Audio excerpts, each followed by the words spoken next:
અમેરિકાના બીજી વાર પ્રમુખ બનેલા 47મા પ્રેસિડન્ટ ડોનાલ્ડ ટ્રમ્પે ઇમિગ્રેશનની બાબતમાં શું શું કર્યું છે એ સઘળાની વિગતવાર માહિતી હું તમને આ ખબર છે ની ચેનલમાં જે મહિનામાં 4 વખત જાણકારી આપું છું એ 1 મે 2025ના દિવસે વિગતવાર જાણકારી આપીશ.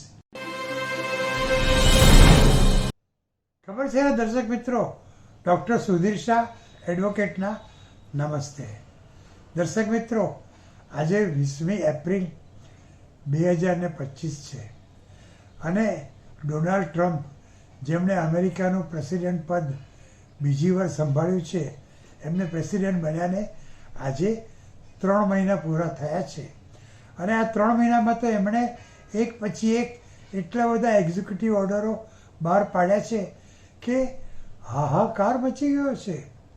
અને હમણાં આ એપ્રિલ મહિનાના બીજા અઠવાડિયામાં એમણે એવા બધા ઓર્ડરો બહાર પાડે છે કે જેથી ભારતીય વિદ્યાર્થીઓ જેઓ અમેરિકામાં ભણવા ગયા છે એમને મુશ્કેલીઓ થઈ ગઈ છે. એમને ઈમેલો મોકલવામાં આવ્યા છે, એમની કોલેજોને કહેવામાં આવ્યું છે કે તમારા સ્ટુડન્ટ વિઝા રદ કરવામાં આવે છે, તમારે અમેરિકા છોડીને તુરંત ચાલ્યા જવું જોઈએ. કંઈ કારણ પણ આપ્યું નથી. અને આવા કેટલાય વિદ્યાર્થીઓએ આવા ઈમેલ મળવાથી કોર્ટમાં કેસો કર્યા છે અને મનાઈ હુકમો પણ મેળવ્યા છે. આ સઘળી વાતો 20મી જાન્યુઆરી 2025થી 20મી એપ્રિલ 2025 આ 3 મહિનાના ગાળામાં અમેરિકાના બીજી વાર પ્રમુખ બનેલા 47મા પ્રેસિડન્ટ ડોનાલ્ડ ટ્રમ્પે ઇમિગ્રેશનની બાબતમાં શું શું કર્યું છે એ સઘળાની વિગતવાર માહિતી હું તમને આ ખબર છે ની ચેનલમાં જે મહિનામાં 4 વખત જાણકારી આપું છું એ 1 મે 2025ના દિવસે વિગતવાર જાણકારી આપીશ. એટલે 1 મેના દિવસે ખબર છે માં મને જરૂરથી સાંભળજો. તમને જાણવા મળશે કે 3 મહિનાના ગાળામાં 20મી જાન્યુઆરી 2025થી 20મી એપ્રિલ 2025 સુધીમાં ડોનાલ્ડ ટ્રમ્પે કેવા એક્ઝિક્યુટિવ ઓર્ડરો બહાર પાડ્યા છે અને ઇમિગ્રેશનને લગતા કેવા નવા રૂલ્સ રેગ્યુલેશન જાહેર કર્યા છે જેનાથી આખી દુનિયામાં હાહાકાર મચી ગયો છે. પણ આજે હું તમને કહેવા માગું છું કે સ્ટુડન્ટ વિઝા જો તમારે મેળવવા હોય તો સૌ પ્રથમ તો તમારે અંગ્રેજી ભાષા આવડવી જોઈએ અને એ દેખાડવા માટે તમારે આઇલ્સ કે ટોફેલની પરીક્ષા આપવાની.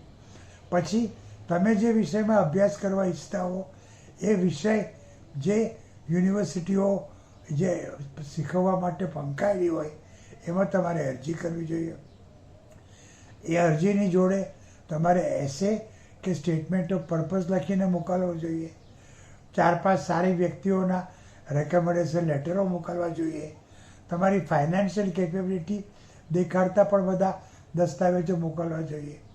તમને પ્રવેશ મળે અને યુનિવર્સિટી તમને I-20 મોકલાવે પછી તમારે સેવિસમાં તમારી જાતને રજીસ્ટર કરાવવાની, સેવિસ ફી ભરવાની, પછી ફોર્મ DS-160 ભરીને ઇન્ટરવ્યૂની તારીખ લેવાની, બાયોમેટ્રિક્સની તારીખ લેવાની.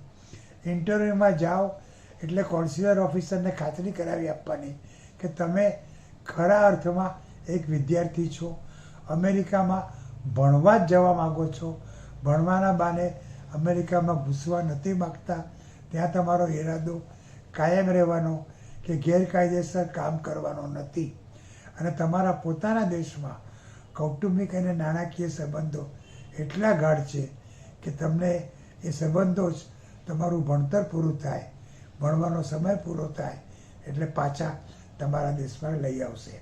અને હા, મુખ્ય વાત, તમારી આગળ અમેરિકામાં ભણવા માટેના ટ્યુશન ફીના, રહેવા ખાવાના અને પરચુરણ ખર્ચાના પૈસાની યોગ્ય જોગવાઈ છે એ પણ તમારે દેખાડી આપવાનું રહેશે. અને દર્શક મિત્રો, ખાસ ધ્યાન રાખજો અમેરિકામાં જે ખર્ચો કરવાના હો એ પૈસા હવાલા મારફતે નહીં મંગાવતા, મની લોન્ડરિંગ નહીં કરતા, કાયદેસર બેંક ટ્રાન્સફર મારફત મંગાવજો. ગેરકાયદેસર અમેરિકામાં કામ નહીં કરતા. ઓન કેમ્પસ તમને અઠવાડિયાના 20 કલાક કામ કરવાની છૂટ મળે છે, તો એને માટે પણ પરવાનગી લીધા પછી જ કામ કરજો. અમેરિકામાં કોઈ પણ જાતના રાજકારણમાં કે પછી ધર્મની બાબતમાં એ બધામાં પડતા નહીં. મોરચો લઈ જવાનો, પ્રોટેસ્ટ કરવાનો, ભાષણો આપવાના, ઈમેલો મોકલવાના, મેસેજ મોકલવાના, આ દેશ સારો છે, આ દેશ ખરાબ છે, આ પ્રેસિડેન્ટ આમ છે, પેલું ફલાણું છે, આવા બધા લફડામાં તમે નહીં પડતા. તમે તમારું ભણવાનું રાખજો. શોપ લિફ્ટિંગ નહીં કરતા, ડ્રિંકિંગ એન્ડ ડ્રાઇવિંગ નહીં કરતા, ફાસ્ટ ડ્રાઇવિંગ નહીં કરતા, ટ્રાફિક નિયમનો ભંગ નહીં કરતા. જો ફક્ત ભણવામાં ધ્યાન રાખશો અને આવું આડું અવળું કંઈ પણ નહીં કરો તો તમને કંઈ વાંધો નહીં આવે. નહીં તો ડોનાલ્ડ ટ્રમ્પ અને હવેથી અમેરિકાનું ઇમિગ્રેશન ખાતું તમારા સ્ટુડન્ટ વિઝા કેન્સલ કરશે અને તમને તમારા દેશમાં પાછા ચાલી જવાનું કહેશે.